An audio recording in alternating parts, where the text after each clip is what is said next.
My name's Callum. I'm 35, an architect by trade, and apparently just the guy who gets the photos. I guess that's what happens when your family only sees your success when it benefits them. I wasn't even going to attend the retirement party. Honestly, I'd already distanced myself from the circus my family had become. But my mom sent this long, guilt-laced text about showing unity and how Dad's worked his whole life for this. Callum, just be decent and show up. So I did. I wore the charcoal suit they always said made me look like I belonged in someone else's family, and I showed up with a polite smile, a bottle of aged whiskey, Dad's favorite, and zero expectations, but even I wasn't ready for what came next. The venue was over the top. My sister Daphne had picked it out, one of those coastal banquet halls with glass walls and a view of the water. It had her fingerprints all over it. She was always the golden child, the kind of person who never just walked into a room, she entered. She sparkled, and people clapped. It was her idea to throw a joint retirement bash for both my parents. It's symbolic, she said in the group chat, like passing the torch. At the time, I thought it was sweet. Now I realize it was her staging ground. Everything that night was curated.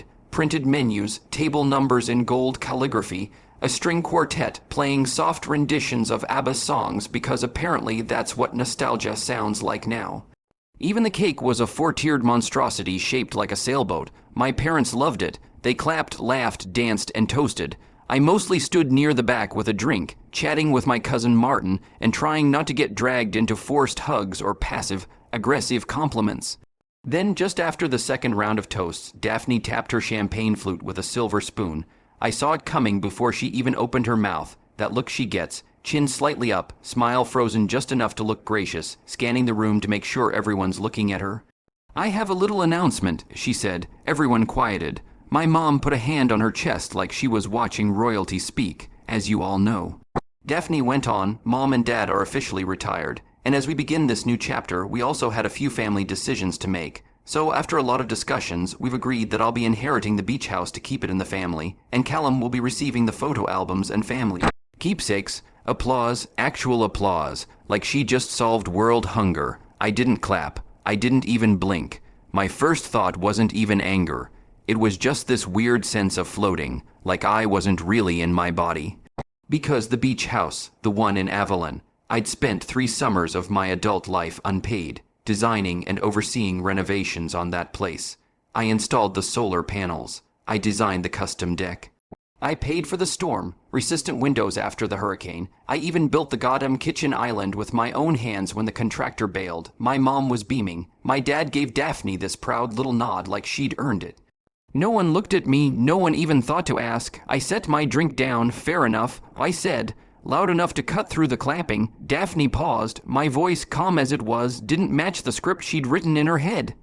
I'll just reclaim what I paid for. I smiled. It wasn't angry. It was polite, civil, like a waiter reminding you that you left your wallet behind. The rest of the night passed in a strange haze. No one said anything to me directly.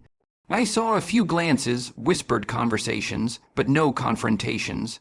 My parents didn't even check in, not once. I left early, walked out past the glowing hall and into the cold night air. My phone buzzed.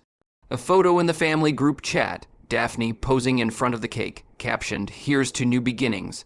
I didn't respond. The next morning, just before dawn, I arrived at the beach house. I still had the keys. No one had thought to change the locks. Maybe because, deep down, they didn't believe I'd actually do anything. Or maybe because they were so used to me quietly taking whatever scraps I was offered. But this time, I came with a crew. Quiet, efficient, professional. The same guys I'd worked with for years on high end renovations. We didn't need words. They followed my lead. We started with the deck. It was beautiful work, mahogany planks, steel cable railing, recessed lighting along the perimeter. It came off clean. The solar panels were next. I'd registered them under my name. My account, my warranty. They'd cost me nearly 30 grand. Then the kitchen island. Walnut top, custom storage, soft, closed drawers.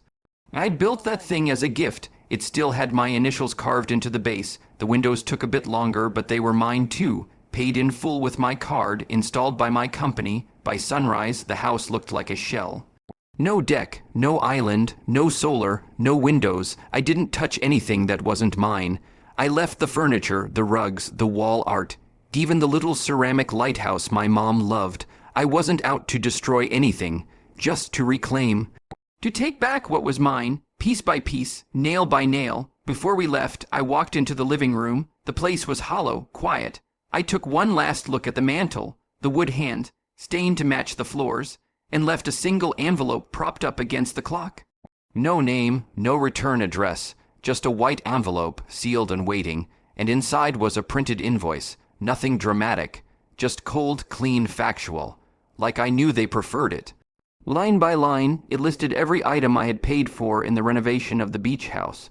The Hurricane, rated Anderson windows with the custom tint, the steel, reinforced deck with hidden fasteners, the off-grid solar panel system, complete with backup batteries, the walnut slab island with artisan hardware, even the LED lighting I'd installed throughout the exterior walkways. Each one came with a receipt attached. Final total, $148, $362. 17 at the bottom of the page, I wrote, already collected in full. I got in the van with my crew and drove away. I didn't feel angry or triumphant, just done. Something in me clicked off, like I'd been holding up a rotten beam for too long and finally let it crash. I spent the rest of that Sunday at my apartment, ignoring my phone. No one had messaged me yet, not even Daphne, which surprised me. I thought for sure I'd at least get a sarcastic, nice tantrum, but the silence stretched.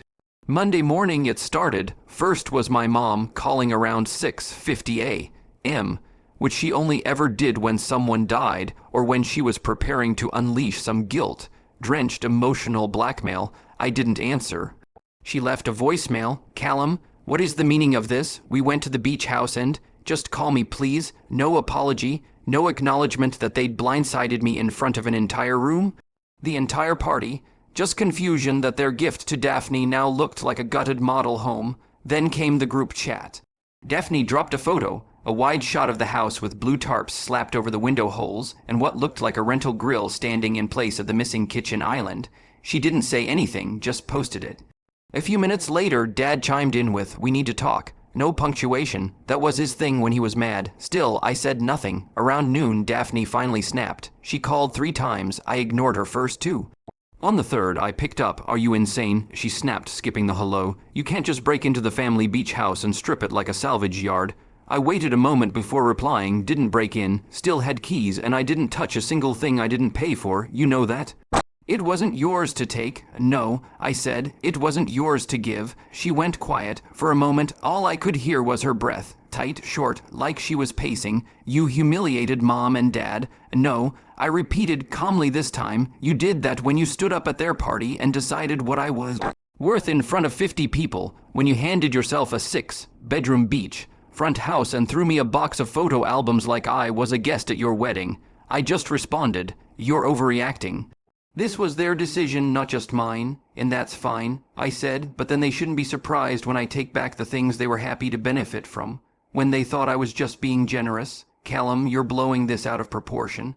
I hung up. I wasn't going to argue with someone who thought proportion was a matter of applause and inheritance speeches. By Tuesday, the family started circling. My uncle, the one who always plays peacemaker, called and said, "Maybe we should all meet to clear the air." My cousin Martin texted me, "Low-key proud of you, bro," followed by a laughing emoji. My dad, ever the stoic, sent me an email that simply read, "We need to talk. You've upset your mother." No mention of me, no mention of the work I'd done, or what it meant to see that house handed over like some party favor. I spent most of that week thinking about it, not obsessively, not angrily, just quietly reflecting, going over every memory. Every summer weekend I spent sanding the deck boards while Daphne posted beach selfies. Every time my parents asked if I could pitch in a little more because they were short this month. Every design choice I made for that house to keep it safe from the next storm, because I wanted it to last, not for me, but for us. But I guess there was never really an us. Late Friday night, I got a message from Daphne again. No anger this time, no sarcasm. "Can we talk, please?" I didn't know it mattered to you that much. That was the moment something shifted, not because I believed her, not really, but because it confirmed what I'd suspected all along. They never saw me as part of the picture. Just the frame that held it together, and that's when I made a decision. It wasn't about the house anymore or even the money. It was about clarity, about drawing the line, and I knew just how to make sure they saw it, all of it, for exactly what it was. So I planned one last visit, and that's where things got interesting. It was the following Tuesday when I drove down Evelyn again. This time I went alone, no crew, no tools, no reclaiming parts of a house I'd already stripped down to its bones. I didn't need to take anything else. What I needed now was to leave something behind, something undeniable, a reminder, a statement. The drive was quiet, just me, the hum of the road, and a sealed folder sitting on the passenger seat. Inside were architectural renderings, my original blueprints, not the ones I had shown my parents when they asked for a beach house they could retire to and pass down someday. These were my copies, the ones with the red lines and circled notes that read things like, Daphne wants this closet big enough to fit all her shoes, no skylight, Mom hates the light in the morning. I still remembered every pencil stroke, every late night adjusting layouts because my father didn't want too many stairs, and Daphne insisted on a second outdoor shower, even though she only ever came to the beach house for Instagram photos. I did it all without pay, without resentment, at least not at the time, but now it read like a diary of all the ways I had bent myself to make everyone else more comfortable. I parked a block away and walked the rest of the distance. The house sat there, silent, exposed. There were new contractor vans out front. Clearly, they'd scrambled to patch things up after my little reclamation. Blue tarps flapped in the wind over the windows. Plywood panels were slapped over parts of the deck frame. Magic was gone. The place looked like what it was, a broken promise and shiplap siding. I didn't go inside. I didn't need to. I slid the folder under the front door and left, but that wasn't the important part. The real message was waiting for them up the coast. See, what my family didn't know. They never asked was that for the last 2 years I've been working on another project, a personal one, my own little place about 40 minutes north, quiet stretch of shoreline, private inlet, nothing fancy, just something I built slowly over time, cash only, piece by piece, with the same team who helped me build theirs. I'd always dreamed of a retreat, a place no one else could touch, and when I finally finished it earlier that year, I never mentioned it to anyone, until now, because that night I posted a single photo to my rarely used Instagram, no caption, just a wide shot of my beach house, sun setting behind it, the windows glowing warm, a surfboard leaned against the deck rail, a fire pit flickering in the sand below. I knew they'd see it. Daphne still followed me, so did Mom, so did a few cousins. I didn't need to tag anyone. The message was simple. Here's what I built. Without you, here's what I kept for myself. 2 hours later, Daphne sent me a DM. Where is this? Is this yours? I didn't respond. An hour after that, my mom texted me directly. Callum, we need to talk. Please don't do this to the family. And I laughed, actually laughed, because I realized they were finally starting to get it. They thought they could offer me the scraps. The photos, the keepsakes, the role of the beautiful son who builds things and never asks for credit. But I was done playing that part. I'd rewritten the script. The next morning, I got a call from my dad. First one in over 2 weeks. I stared at it buzzing on the counter for a while. I didn't answer, but I let it go to voicemail. His voice was calm, too calm. Callum, I think we've all made some mistakes here. But you've made your point. Loud and clear, I want to talk. Let's meet at the house. Please, he didn't specify which house, theirs or mine. I didn't call back, not yet, because what they didn't know was that the beach house wasn't legally theirs anymore, not fully, and that envelope I left on the mantel, that invoice was just the start. The real surprise was still on the way. I waited 3 days before I responded to my dad's voicemail, not out of spite, not even out of strategy. I just needed time to sit with it all, to let the dust settle inside myself. For the first time in years, I wasn't reacting. I was choosing, and that was a power I hadn't felt in a long time. When I finally did reply, it was with a short, pointed text. Friday, 11:00 a.m. The Avalon house, bring Daphne. I wanted them both there. No more triangulating, no more whispered messages through my mom, no more group chat subtweets, just us, face to face. Friday morning arrived, crisp and windy. I drove with the windows down, the salty air brushing against my arm as I coasted down the familiar stretch of highway. I had one folder in the passenger seat and another locked in the glove compartment. The final piece was zipped in a small black bag on the floor. It wasn't a weapon. Just the truth, finally organized into paper, ink, and signatures. They were already waiting when I arrived. Daphne stood on the porch, arms folded, sunglasses perched on her head like she was heading to brunch. My dad leaned against the doorframe, hands in his pockets, wearing the same windbreaker he always wore to look casual when things were about to get serious. Neither of them looked angry, just cautious, wary, like people trying to approach a dog they'd kicked one too many times. Morning, I said, Callum. Dad nodded. Daphne didn't say anything, just gave a tight smile that didn't touch her eyes. Inside, the place was even more awkward than I'd imagined. Plywood everywhere, the kitchen a barren void where the island used to be, the living room stripped of its windows, replaced with plastic sheeting that fluttered like ghosts whenever the wind crept in. They tried to mask damage with candles and a bowl of oranges. It didn't work. I sat down at the bare dining table and laid the folder flat. Dad took the seat across from me. Daphne hovered behind him like a lawyer in a courtroom drama. I want to start by saying we didn't mean to hurt you. Dad began. Don't. I interrupted calmly. Let's not pretend you didn't know exactly what you were doing. Daphne shifted. Callum, it wasn't about you. It was about keeping the house and the family. I looked her dead in the eye. You are aware I'm family, right? Silence. I opened the folder. This, I said, sliding a stack of papers across the table, is a timeline of every renovation I completed on this property, paid in full by me. You'll find attached invoices, receipts, and contractor statements. I saw the invoice. My dad said, that was just the summary. This is the detail. He glanced through it, skimming pages. But that's not what this meeting's about. I said, not anymore. I pulled out the second folder. This is a copy of the lien I filed against the property last week. Daphne blinked. You what?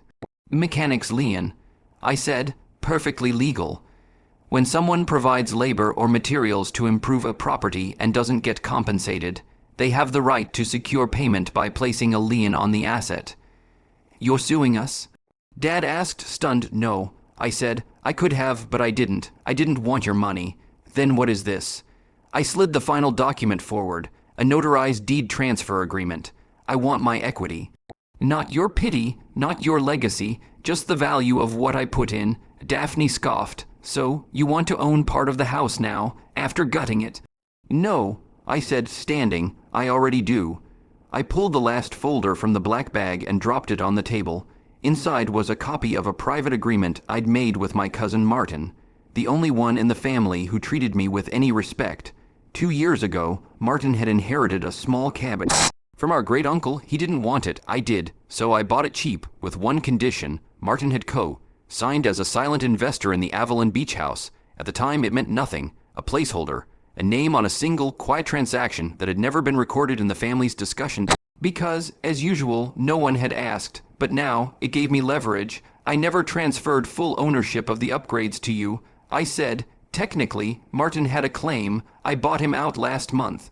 So now that claim is mine 52%. Daphne's face went pale. You're lying. I smiled. I'm not. Dad leaned forward, scanning the documents. His lips moved silently as he read, and for the first time since the party, he looked old. Not retired and glowing, but small, fragile, like the authority he clung to had finally slipped through his fingers. I don't want to live here. I said, I don't even want the memories, but I'll be damned if I let you pretend I was never part of this house. So, what now? Dad asked, you want us to buy you out? I shook my head, no. I've already made arrangements. I handed him a final envelope. This one bore the logo of a real estate firm, one that specialized in luxury flips and distressed beachfront properties. Inside was a signed letter of intent. I had sold my share to a development group. They were going to tear it down and build a modern duplex. You sold your half, Daphne hissed. Are you insane? It was never half. I said, it was controlling interest, which means they have the right to make changes, initiate redevelopment, and petition the court for a forced sale if necessary. Which they will. You're destroying the family beach house, Dad said quietly. No. I said, you destroyed it when you decided it belonged to everyone but me. There was a long silence. I let it sit, let the weight of it fill the room. I wanted them to feel the walls closing in just a little. Not out of revenge, but out of justice, out of honesty. You could have talked to us. My father finally said, I did, for years, every time I drove down, every time I paid for something without asking to be reimbursed. Every time I showed up and got pushed aside like a contractor, not a son. They didn't argue after that. I stood, gathered the empty folders, and said, I'll be staying at my place up the coast. The developers will reach out this week. You can try to fight the petition, but I wouldn't waste your money. As I turned to leave, Daphne finally found her voice again. Was it worth it? I paused. You tell me. I said, you got the beach house? I just took back everything you thought came free with it. And then I walked out. The sale went through 5 months later. They fought it, of course, tried to drag it out, claimed sentimental value, but in the end the numbers spoke louder. Developers bulldozed the house by the end of the year. All that remained was a single brick engraved with a quote my mother used to love, home is where the heart is. Martin sent it to me in a box with no note. I keep it on the shelf in my own beach house now, not as a souvenir, but as a reminder. Sometimes to build something truly your own, you have to burn down the lies that came before it and make sure the next house has your name on every single brick.